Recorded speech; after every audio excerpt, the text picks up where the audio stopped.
In the beginning of episode 8, Heeju lies unconscious. The queen mother immediately calls for the royal physician. Ian calls for Choi and tells him to call Heeju's dad. They are taking Heeju to Castle Hospital. Saying this, he takes Heeju and leaves. Later, they are taking Heeju to the hospital in a car. Jung-ho orders traffic to be cleared so Ian's car can reach Castle Hospital without interruption and orders royal guards to be deployed outside the hospital. Heeju arrives at the hospital and is then taken to the ICU. Meanwhile, at Ian's private residence, Haejong arrives and tells everyone they must stay put. Everyone has to stay here, and she is staying with them. She also asks them to preserve everything Heeju ate or wore exactly as it is. Just then, she notices Iram hiding and listening to their conversation, looking very scared. Meanwhile, Heeju's family arrives at the hospital and asks Ian how this happened. The doctor comes out and says Heeju has digoxin poisoning. Digoxin is medication for arrhythmia, but an overdose can be fatal. Fortunately, she received emergency treatment before anything serious happened, so she is out of danger. Suddenly, Heeju's dad pulls Ian and slaps him. As royal guards move towards him, Ian tells them to stand back. Hanguk says he hopes Ian won't take this incident lightly. Ian replies,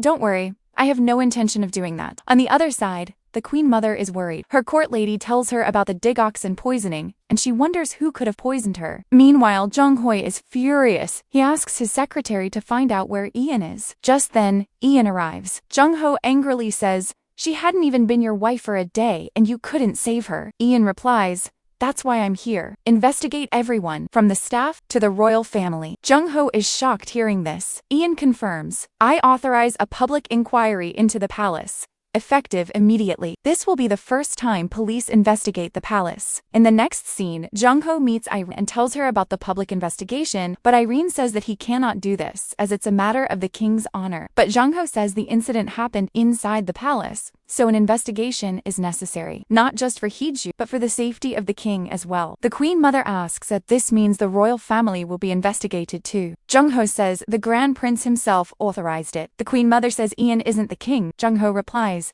"But he is the regent, whose duty is to act as king." Later, Jung-ho holds a press conference and announces everything about the investigation, and the investigation begins. The police arrive at the private residence, seize all the items, and take the servants with them for questioning. They take statements from everyone one by one. When it's Iram's turn, she looks the most scared, and the investigators look at her suspiciously. Meanwhile, at the hospital, Choi, Minjin, and his wife are with Heeju. Choi asks them what they are doing there. Minjin says his father told them to stay here until Heeju wakes up. Just then, Heeju regains consciousness, and they come to talk to her. In the next scene, Suki runs to Ian and informs him that Heeju has regained consciousness. Hearing this, Ian immediately rushes to the hospital. There, he sees Heeju awake on the bed. He rushes to her and hugs her tightly. Heeju sees Ian crying and asks him, "Why are you crying?" Ian gets very emotional and hugging her tighter says, "I thought I would lose you." Heeju calms him, gently patting his back, and asks, "How did I faint?" Just then, Jung-ho arrives with the head of royal security and the police chief to take Ian for questioning. He tells Choi to stay with Heeju and leaves with the police. In the next scene, Heeju asks Jung-ho the reason she fainted. Jung-ho tells her about the digoxin overdose. Heeju doesn't know how it all happened, but then she remembers that during their wedding, she bumped into a table with 2 goblet bowls. The bowls slid a little. Haejong put them back in place, but Heeju thinks they might have been switched at that time. Heeju then tries to remove her four to go to Ian, but Jung-ho stops her. On the other side, we see Ian being interrogated. He is asked about digoxin medicine. He says,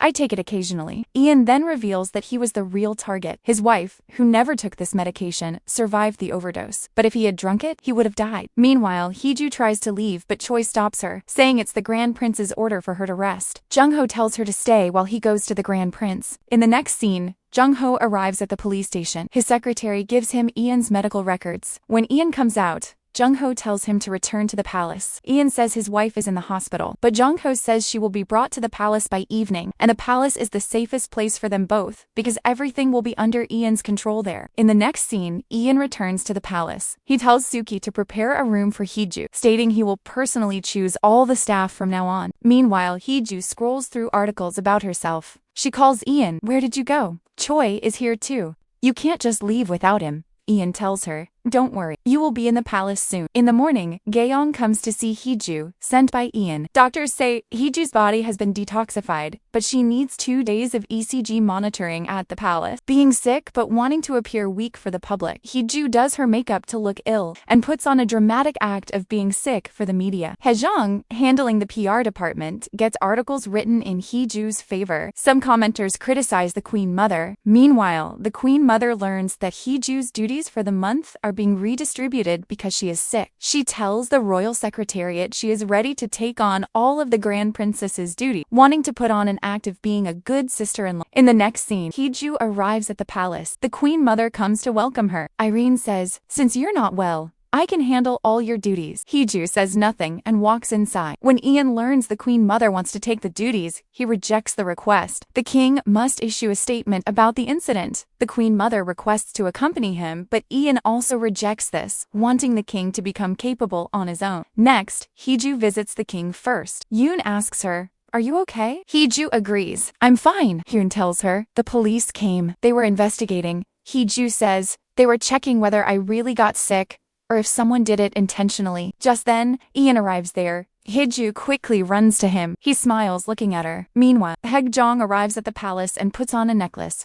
She has now become a royal assistant. Choi is very happy to see her. In the next scene, Ian brings Heeju to her room, where doctors set up an ECG machine. Ian talks to Suki, telling her to take care of since she doesn't know all the palace route, and says only her, Haejong, and Choi can visit until new staff are hired. Wanting some alone time to rest, Heeju calls Ian over, saying she needs to talk to him privately. Ian gets flustered and asks everyone to leave immediately. Once alone, Heeju lies down on the bed. Ian looks at her and asks if this is why she wanted everyone sent out. She says she thought she'd be carefree after becoming Grand Princess, but now feels she has to look elegant every second, with everyone's eyes on her. Ian says it's because everyone wants to protect her, but Heeju says he needs security, not her, because he was the target. Ian admits he knows, and he feels good knowing that. Heeju looks at him and hits him with a pillow, asking if he wanted to make her a widow. She starts crying and says if something happens to him, she couldn't even get a divorce. Ian laughs, saying her way of showing concern is unique, but tells her to rest and that she is royal now. She asks if she has to stay silent even if someone tries to harm her. Ian says no, she should use her royal powers. Haejong and Choi are scheduling Heeju's duty. The first is an invitation to the Royal Academy's 18th anniversary. On the other side, the Queen Mother is not happy to learn Heeju will do her own duties. Later, Sangwoo visits, and the Queen Mother tells him that the palace is being investigated. He should stay away from the palace for a while. If they investigate him, there might be a misunderstanding. Sangwoo agrees. Meanwhile, Jong-ho receives a forensic report showing traces of digoxin in the goblet bowls that were exchanged during the wedding, which Heeju had told him about. Just then, Iram comes to meet him. At night, Heeju is talking to Haejong on the phone when Ian comes out after a shower. Heeju keeps looking at him. Ian comes to her and says, "It's our first night of marriage. Are you ready?" Heeju drops her phone and her heartbeat accelerates. On the other side, Choi is taking Haejong to her room because she doesn't know the way. Haejong asks how long he has worked there, as he's young but knows every path like he was born. Choi says he was about 5 or 6 when his parents left him outside Grand Prince Ian's private residence. Haejong feels terrible for him, but Choi says it's okay. He's lucky to have grown up among such good people. Haejong starts developing feelings for Choi back in the room. Both are lying on the bed. Heeju suggests he sleep on the sofa, but Ian says he's comfortable there. She should go. Heeju says, "Hello, I'm the patient here." She puts a pillow between them, but Ian throws it away. Then he pulls her into his arms and tells her to just sleep like this.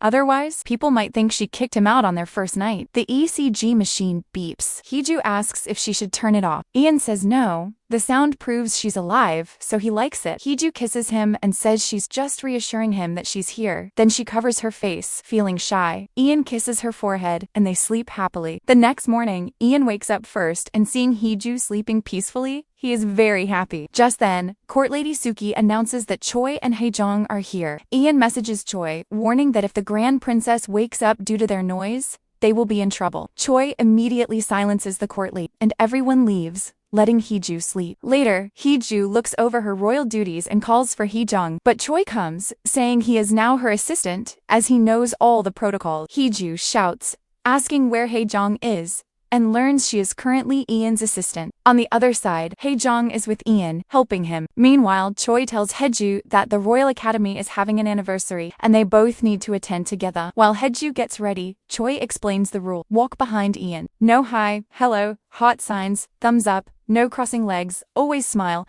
as anyone could take a photo. Later, Ian comes and asks if she is ready. Heeju looks at him and tells him to change his clothes, saying he looks dull, and since it's their first event after marriage, they should go in a couple outfit. As she leaves, Ian asks Haejong if he looks dull, but Haejong says nothing like that, he looks so cool. In the next scene, both arrive in front of the Royal Academy. Both wearing matching outfits, appear in front of the public and pose a little. Then Heeju holds his arm and they go inside together. Later, Haejong informs them the Prime Minister will be late. Since Jung-ho is late, Haejong suggests Heeju give the opening address. As Heeju comes on stage and is speaking about herself and the school, all the students suddenly check their phones. Ian also sees this news. The public has found out that Heeju and Ian have a contract and will divorce after 3 years. The media rushes inside and starts questioning Heeju about the contract. Heeju doesn't know what to say and gets very nervous, but Ian comes before her and tells her to look into his eyes. He then holds her hand and leads her away from everyone, and the episode ends here. If you like the video and want to watch the next episode, comment and subscribe for more.